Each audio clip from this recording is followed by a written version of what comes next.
Welcome back to the channel. I'm Andre Holloman, your Connecticut real estate agent, also known as Andre CT Realtor. Today we're going to be talking about 5 tips for first-time home buyers to get their first home. Let's go.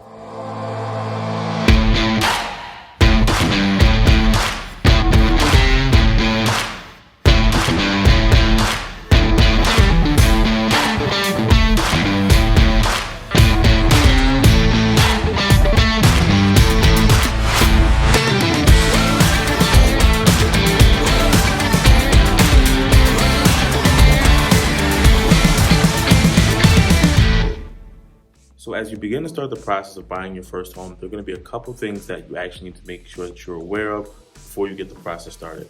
Number 1 is going to be your credit. 2 is going to be your budget.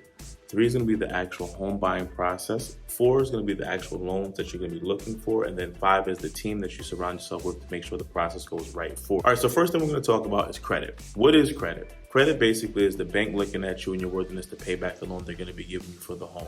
The bank uses the actual house as collateral for the money they're going to be giving you to purchase the home. So they have specific requirements that they need to make sure that you'll be able to pay back that loan and that you can afford the loan that you're going to get. So what is a typical qualifying score? Depending on the loan that you're going to be using, the typical qualifying score is about 640. Sometimes they'll go as low as 580, but there are different terms that they have with those specific loans. Each lender will go over that with you. So for credit, banks have different standards for each specific bank on what they're willing to loan to and who meets their criteria for credit worthiness. What they predominantly look for is your payment history, but I also did a video with Stephen Robert about credit, getting yourself prepared, what it looks like to make sure you have the right type of credit trade lines. So for more information on getting your credit together and making sure that you have yourself prepared with the best credit score possible, watch that video. I'll have it linked in the description to make sure that you can get all the tips and tools necessary to make sure that you're ready to get your credit on the right path to buy a home. Next, we're going to talk about home loans, the different type of loans that are available and which ones may work best for you. There are 4 different type of loans that most people use when they're buying their first home. The FHA 3.5% down is the first time home buyer program that most people are aware of and most people talk about. First time home buyer loan just means for somebody who hasn't purchased a home in the last 3.5 years.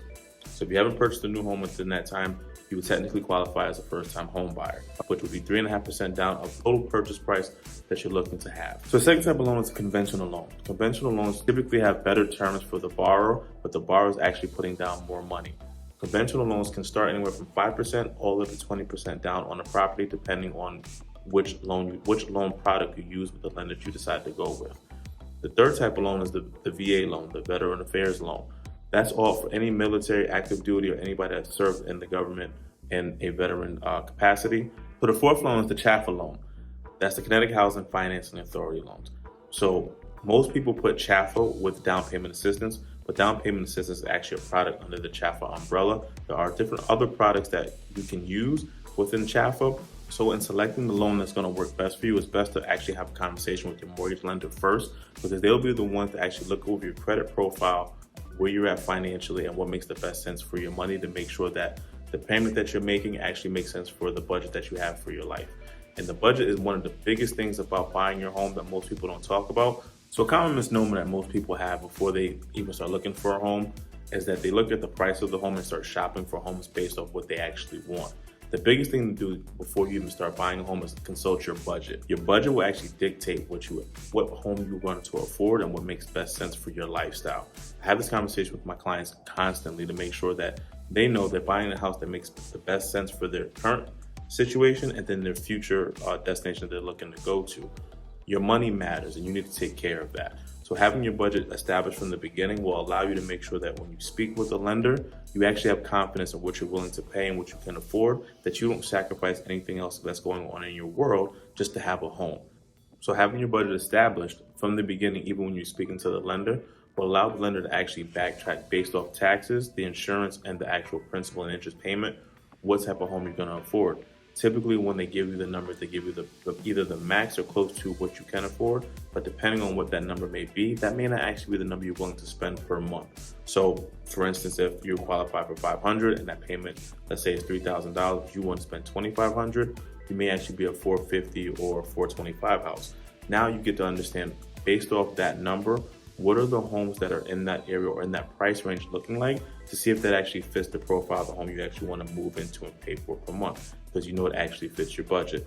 That is one of the main reasons of doing the budget first before we even go to the lender, or knowing the budget first, I should say, before going to the lender, just to make sure that you're getting everything prepared in the way that works best for you and not the way somebody else wants you to have it.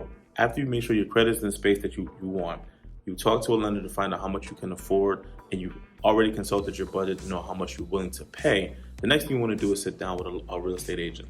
The person can be local to the town, or the person can be somebody that you've gotten a referral from and that you've heard good things about, that you trust. The main purpose of meeting with that person is to understand the entire buying process. That's what we're here for.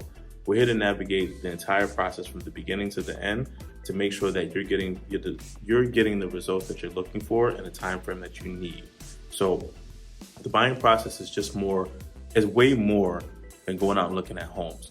The person that you're going to be working with is your tour guide. So after you got a couple names of realtors that you've heard of or that you know, you want to take the time, about 45 minutes to an hour, to actually sit down and interview this agent.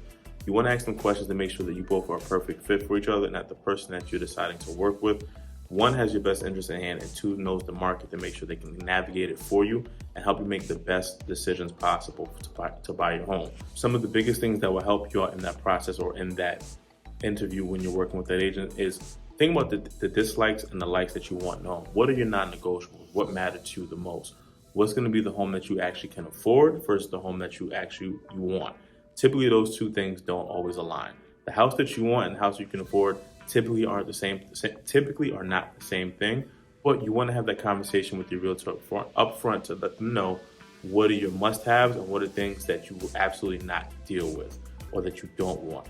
Being able to be transparent and clear with your realtor at that point will allow them to help sift through the properties that don't make sense for you. But that 45 minutes to an hour that you meet with that realtor and have that conversation, they can get an understanding of what the type of home that you're looking for is, and make sure that they can tell you, well, here's how we're going to be able to get that home and secure that home for you.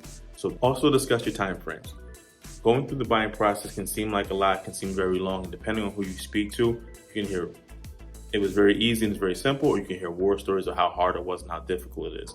And depending on the market that you're in, when you actually go shopping, the realtor will be able to tell you at that time what to expect. So in conclusion, after you meet that realtor, just make sure that you had the 45-minute conversation, or at least to an hour, I would say, on making sure they're a fit for you and that you both are on the same page of what you're looking for and that they can help you. Two, that you know your non-negotiables and your must-haves, that they're also within the budget that you're looking for, that you set forth with the lender. And then the last thing you're going to start doing is building your team out. The team of your lawyer, your home inspector, and the bank's actually going to assign you an appraiser, but the appraiser also matters in that as well. And we'll discuss that now. So now that you've taken care of your credit, you establish your budget, you met with the lender, you know exactly how much you're willing to pay and how much you can afford. You actually talk to your realtor to make sure that they're, one, a good fit for you, and two, that they can find the house that you're looking for. The last thing is building out the last parts of your team. Immediately, you're going to need an attorney after you get under contract. Typically, your realtor will actually give you a list of attorneys that they work with. If you have an attorney that you already have in the family or that you have a relationship with, obviously make sure that they do real estate closings. You'll be fine there. You also want to make sure you have a good home inspector. The realtor will give you a list of names as well. Make sure you have a conversation and vet them based off the services that they provide. And if there's any questions that you have going in, you always want to make sure that you're at the home inspection, because they will be able to see things that you didn't see the first time that you were there. And that may either make the house better or may raise some questions that you want to have addressed with your realtor and negotiate with that seller when you go back to the table. Last thing will be the appraisal, which the bank provides to make sure that whatever you offer, the house is worth that. If the house comes in higher based off of the comparables in that area, you have automatic equity. If it comes in lower, that means you need to go back to the table and renegotiate, and your realtor will be able to help you do that. So in conclusion, those are the 5 tips for a first-time home buyer to make sure that you actually get the home that you need with the professionals that will help you out through the process. If you need any help or any questions that come up, please don't hesitate to give me a call or send me an email.